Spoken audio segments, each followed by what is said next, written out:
લખપત તાલુકામાં રામનવમીના પવિત્ર તહેવાર નિમિત્તે ઐતિહાસિક બાઇક રેલીનું આયોજન કરવામાં આવ્યું હતું. માતાના મઢ ખાતેથી જાગીર દ્વારા આ બાઇક રેલીને પ્રસ્થાન કરવામાં આવ્યું હતું. આજુબાજુના ગ્રામ્ય વિસ્તારમાં આ બાઇક રેલી નીકળી હતી. હાથમાં ધ્વજ ધારણ કરી યુવાનો મોટી સંખ્યામાં બાઇક રેલીમાં જોડાયા હતા અને ભગવું વાતાવરણનું સર્જન કર્યું હતું. હવે જોઈએ દયાપર આમતક ન્યૂઝ બ્યુરોનો એક વિસ્તૃત અહેવાલ. દયાપર ખાતે આજે પવિત્ર રામનવમીના તહેવાર નિમિત્તે ઠેર ઠેર રામ જન્મોત્સવની ઉજવણી કરવામાં આવી હતી, જે અંતર્ગત છેવાડાના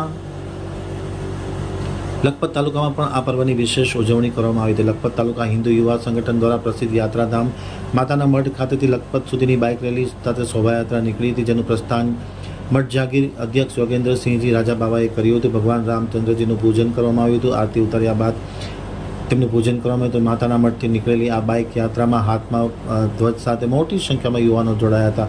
મઢથી શરૂ થયેલી શોભાયાત્રા દોલતપર, દયાપર, નાની વિરાણી, ગડુલી, ઉમરાસર થઈ બપોરે લખપત ખાતે આવેલ પૌરાણિક રામ મંદિર ખાતે સમાપન કરવામાં આવ્યું હતું.